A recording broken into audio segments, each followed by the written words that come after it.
ಮೂಡದು clean chit ಸಿಕ್ಕಿದೆ sir. PN Desai ಅವರು committee ಸರ್ಕಾರ ನೇಮಕ ಮಾಡಿದ್ದು, ಅವರು 6 ಸಂಪುಟಗಳನ್ನ ನೀಡಿದ್ರು ಸರ್. ಅಲ್ಲಿ ಕ್ಲೀನ್ ಚಿಟ್ ಸಿಕ್ಕಿದೆ ಅಂತ ಹೇಳಿ. ಅಲ್ಲ, ಇವಾಗ ಮೂಡಾದಲ್ಲಿ ಏನು ಹಗರಣನೆ ಆಗಿಲ್ದ ಮೇಲೆ ಖಂಡಿತ ಯಾರೇ ತನಿಖೆ ಮಾಡಿದ್ರು ಅದು ಯಾರು ಫೇರ್ ಆಗಿ ತನಿಖೆ ಮಾಡ್ತಾರೆ ಪ್ರಾಮಾಣಿಕವಾಗಿ ಅಂತ ತನಿಖಾ ಸಂಸ್ಥೆಯಿಂದ ಕ್ಲೀನ್ ಚಿಟ್ ಸಿಕ್ಕೇ ಸಿಗುತ್ತೆ. ಸುಪ್ರೀಂ ಕೋರ್ಟ್ ಕೂಡ ಹೇಳಿದೆ ಇಡಿ ಅವ್ರು ದುರುದ್ದೇಶದಿಂದ ತನಿಖೆ ಮಾಡಕ್ಕೆ ಹೊರಟಿದ್ದಾರೆ ಅಂತ ಹೇಳಿ. ಹಾಗಾಗಿ ಇಡಿ ಅವ್ರಿಗೂ ಏನು ಪರ್ಮಿಷನ್ ಕೇಳಿದ್ರು ತನಿಖೆ ಮಾಡೋದಕ್ಕೆ, ಅದನ್ನು ಕೂಡ ಸ್ಕ್ವಾಶ್ ಮಾಡಿ ಸುಪ್ರೀಂ ಕೋರ್ಟ್. ಈಗ PN ದೇಸಾಯಿ ಅವರ ತನಿಖಾ ಆಯೋಗ ಕೂಡ ಕ್ಲೀನ್ ಚಿಟ್ ಕೊಟ್ಟಿದೆ. ಸೊ ಹಾಗಾಗಿ ಅಲ್ಲಿ ಹಗರಣನೇ ಇರಲಿಲ್ಲ. ಹಾಗಾಗಿ ಯಾರೇ ಪ್ರಾಮಾಣಿಕವಾಗಿ ತನಿಖೆ ನಡೆದ್ರು ಅದು ಕ್ಲೀನ್ ಚಿಟ್ಟೇ ಸಿಗುತ್ತೆ. ಅಂದ್ರೆ ತೇಜೋವಧೆ ಮಾಡುವ ಕೆಲಸ ನಡೀತಾ ಅಲ್ಲ, ರಾಜಕೀಯದಲ್ಲಿ ಅದೆಲ್ಲ ಸರ್ವೇ ಸಾಮಾನ್ಯ, ಗೊತ್ತೇ ಇರೋದು ನಿಮಗೆ. ನಾವು ಕೂಡ ಅವಾಗಿಂದ ಹೇಳ್ಕೊಂಡೇ ಬರ್ತಾ ಇದ್ದೀವಿ. ನಮ್ಮ ಪಕ್ಷನ ನಮ್ಮ ವಾದ ಏನಿತ್ತು ಅದನ್ನು ಮಂಡಿಸ್ತಾನೆ ಬಂದಿದ್ದೀವಿ. ಮೂಡಾದಲ್ಲಿ ಯಾವುದೇ ಹಗರಣ ಆಗಿಲ್ಲ ಅಂತ ಹೇಳಿ. ಮತ್ತೆ ಹೈಕಮಾಂಡ್ ಅವ್ರಿಗೆ ಅದು ಸ್ಪಷ್ಟವಾಗಿ ಗೊತ್ತಿತ್ತು ಅದ್ರೊಳಗೆ ಏನು ಹಗರಣ ಆಗಿಲ್ಲ ಅಂತ. ಹಾಗಾಗಿ ಅವರು ಕೂಡ ಸಿದ್ದರಾಮಯ್ಯ ಪರವಾಗಿ ನಿಂತ್ಕೊಂಡ್ರು. ನಮ್ಮ ಪಕ್ಷದ ನಾಯಕರುಗಳಿಗೂ ಕೂಡ ಗೊತ್ತು ಅದ್ರೊಳಗೆ ಏನು ಹಗರಣ ಆಗಿಲ್ಲ ಅಂತ. ಹಾಗೆ ಅವರು ಕೂಡ ಅದಕ್ಕೋಸ್ಕರ ಗಟ್ಟಿಯಾಗಿ ತಂದೆಯವ್ರ ಪರವಾಗಿ ನಿಂತ್ಕೊಂಡ್ರು. ಬಟ್ ನೀವು ಬೇಸರ ಮಾಡ್ಕೊಂಡಿದ್ರಿ ಸರ್, ತಾಯಿಯವರು ಕೂಡ ಖಂಡಿತ ಬೇಸರ ಆಗೇ ಆಗುತ್ತೆ, ಏನು ಮಾಡೋಕ್ಕಾಗೋದಿಲ್ಲ. ಅದ್ರೊಳಗೂ ರಾಜಕೀಯಕ್ಕೆ ಬರದೇ ಇರುವಂಥ ನಮ್ಮ ತಾಯಿಯವ್ರಿಗೆ ಬೇಸರ ಆಗೇ ಆಗುತ್ತೆ.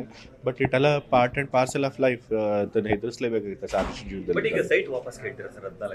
ನಾ ಹೇಳಿದ್ನಲ್ಲ, ಪೂರ್ತಿಯಾಗಿ ತನಿಖೆ ಎಲ್ಲ ಕಡೆ ಮುಗಿದು ಇನ್ನೂ ಪೀಪಲ್ ರೆಪ್ರೆಸೆಂಟೇಟಿವ್ ಕೋರ್ಟಲ್ಲಿದೆ, ಅವ್ರದ್ದು ಮುಗಿದ ಮೇಲೆ ನಾವು ಲೀಗಲ್ ಒಪಿನಿಯನ್ ತೆಗೆದುಕೊಂಡು ಆಮೇಲೆ ಅದನ್ನ ಅಂದ್ರೆ ಎಲ್ಲವೂ ಸ್ಪಷ್ಟವಾಗಿದ್ರೆ ಸರಿಯಾಗಿದ್ರೆ ನೀವು ಅದನ್ನು ವಾಪಸ್ ತಗೊಂಡು. ಅಲ್ಲಿ ಎಲ್ಲ ಸರಿಯಾಗಿ ಇದೆ, ನಮಗೆ ನ್ಯಾಯಯುತವಾಗಿ ಅವರು ಕೊಟ್ಟಿದ್ದು. ಯಾಕೆ ನಮ್ಮ ಜಮೀನನ್ನ ಬದಲಾಗಿ ಕೊಟ್ಟಿದ್ದಾರೆ.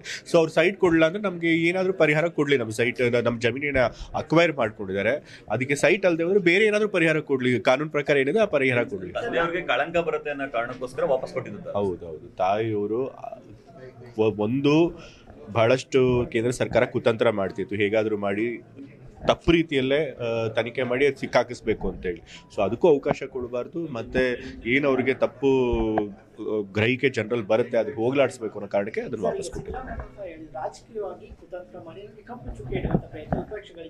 ಅದ್ರ ಮೊದಲಿಂದ ಡೇ ಒನ್ನಿಂದಲೂ ಹೇಳ್ತಾ ಇದೀವಲ್ಲ. ಕೋರ್ಸ್ ತನಿಖೆ ಆದ್ಮೇಲೆ ಸತ್ಯಾಂಶ ಹೊರಗೆ ಬಂದ ಮೇಲೆ ಖಂಡಿತ ವಿಪಕ್ಷಗಳಿಗೆ ಸುಳ್ಳು ಆರೋಪ ಮಾಡಿದ್ದಾರೆ ಅಂತ ಜನಕ್ಕೆ ಗೊತ್ತಾಗಿ ಅವ್ರ ಮುಖಭಂಗ ಆಗೇ ಆಗಿದೆ. ಸರ್, ನಿನ್ನೆ ಒಂದು ಸ್ಟೇಟ್ಮೆಂಟ್ ಇದರಲ್ಲಿ ಮೂಕನುಂಡಿ ಗ್ರಾಮದಲ್ಲಿ ಈ ಕ್ಷೇತ್ರ ಜನರ ಋಣ ತೀರ್ಸಕ್ಕಾಗಲ್ಲ ಅಂತ ಹೇಳಿ ಅಷ್ಟೊಂದು ಎಮೋಷನ್ ಏನು? ಇಲ್ಲ, ಅಫ್ಕೋರ್ಸ್. ಯಾಕೆಂದ್ರೆ ವರ್ಣಾ ಕ್ಷೇತ್ರ ಜನ ಪಾಪ 2008 ವರ್ಣಾ ಕ್ಷೇತ್ರ ರಚನೆ ಆಗಿದ್ದು ಒಮ್ಮೆ ಕೂಡ ತಂದೆಯವ್ರನ್ನ ಕೈ ಬಿಟ್ಟಿಲ್ಲ. ಅವ್ರು ಪ್ರತಿ ಚುನಾವಣೆಯಲ್ಲೂ ಕೂಡ ಅವ್ರನ್ನ ಕೈ ಹಿಡಿದಾರೆ. ಮತ್ತೆ ಇನ್ನೂ ಹಲವಾರು ಸ್ಥಳೀಯ ಚುನಾವಣೆಗಳಲ್ಲೂ ಕೂಡ ಆದಷ್ಟು ಕಾಂಗ್ರೆಸ್ನ ಗೆಲ್ಸ್ಕೊಂಡು ಬಂದಿದ್ದಾರೆ.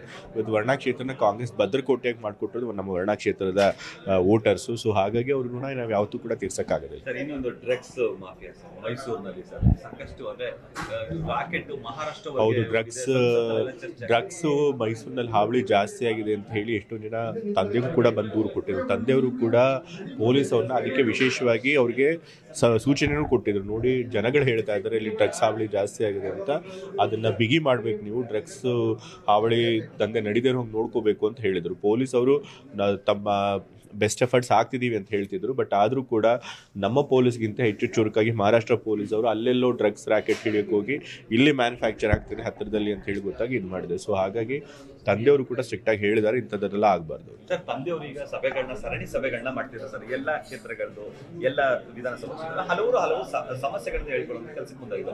ಬಟ್ ಇದ್ರ ನಡುವೆ ಪರ್ಯಾಯವಾಗಿ ಈಗ ಒಂದು ಸಭೆಗಳನ್ನ ಮಾಡಬೇಕು ಅಂತ. ಈಗ ಪರಮೇಶ್ವರ್ ಅವರು ದಲಿತರ ಸಭೆ ಮಾಡ್ತೀನಿ ಅಂತ ಅಂತಾರೆ. ಮತ್ತೊಂದೆಡೆ DK ಶಿವಕುಮಾರ್ ಅವರು ಕೂಡ ಸಭೆ ಮಾಡ್ತೀನಿ ಅಂತ. ಯಾರೇ ನಾಯಕರುಗಳು ಏನೇ ಸಭೆಗಳನ್ನು ಮಾಡಿದ್ರು ಕೂಡ ಅದು ಪಕ್ಷದ ಹಿತಾಸಕ್ತಿಗೋಸ್ಕರ ಇರುತ್ತೆ. ಸೊ ಹಾಗಾಗಿ ಅಂಥದ್ದು ಮಾಡಿದ್ರು ಏನೋ ತಪ್ಪು. ಅಂದ್ರೆ ಸರ್, ಪಕ್ಷ ಮತ್ತೆ ಪಕ್ಷದ ಹೊರಗಡೆ ತಂದೆಯವ್ರನ್ನ ಟಾರ್ಗೆಟ್ ಮಾಡೋರಿಗೆ ಏನಂತ ಹೇಳ್ತೀರಿ? ಈಗ ತಂದೆಯವ್ರಿಗೆ ಟಾರ್ಗೆಟ್ ಸುಮ್ಮನೆ ಮಾಡ್ತಾರೆ, ಅವರಿಂದ ಯಾವುದೇ ತಪ್ಪುಗಳಾಗಿಲ್ಲದೆ ಹೋದ್ರೂ ಕೂಡ ರಾಜಕೀಯ ದುರುದ್ದೇಶದಿಂದ ಮಾಡ್ತಾರೆ. ಸೊ ಹಾಗಾಗಿ ತಂದೆಯವರು ಅದನ್ನು 40 ವರ್ಷಗಳ ದೀರ್ಘ ರಾಜಕೀಯ ಪಣದಲ್ಲಿ ಅದನ್ನು ನೋಡ್ಕೊಂಡೇ ಬಂದಿದ್ದಾರೆ. ಬಟ್ ಆದರೆ ಇವಾಗ ಏನಪ್ಪ ಆಗಿದೆ ಅಂತಂದರೆ ಬರೀ ಟೀಕೆ ಮಾಡೋದಿಲ್ಲ, ಬದಲಾಗಿ ಅಡ್ಡದಾರಿಯಲ್ಲಿ ತನಿಖಾ ಸಂಸ್ಥೆಗಳನ್ನು, ಬೇರೆ ಬೇರೆ ಸಾಂವಿಧಾನಿಕ ಸಂಸ್ಥೆಗಳನ್ನು ದುರುಪಯೋಗ ಮಾಡಿಕೊಂಡು ತಪ್ಪು ಮಾಡದೇ ಹೋದ್ರು ತಪ್ಪನ್ನು ಪ್ರೂವ್ ಮಾಡೋ ಪ್ರಯತ್ನ ಮಾಡ್ತಾರೆ. ಅದು ತಪ್ಪು ಟ್ರೆಂಡ್ ಆಗ್ತಿರೋದು, ಡೇಂಜರಸ್ ಟ್ರೆಂಡ್ ಆಗ್ತಿರೋದು. ರಾಜಕೀಯ ಎದುರಾಳಿಗಳನ್ನು ಕುತಂತ್ರ ಮಾಡಿ ಹಣಿಬೇಕು ಅಂತ ಬಯಸ್ತಾ ಇದೆ BJP ಪಕ್ಷ.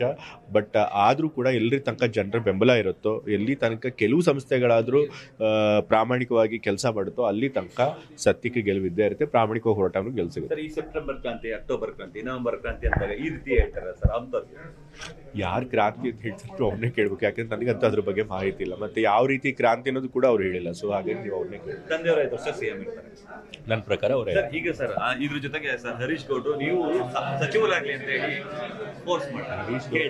ನಮ್ಮ ಮೈಸೂರಿನ ಎಲ್ಲಾ ಶಾಸಕರು ನನಗೆ ಬಹಳ ಆತ್ಮೀಯರು. ಸೊ ಹಾಗಾಗಿ ಅವ್ರು ಹೇಳ್ತಿರ್ತಾರೆ.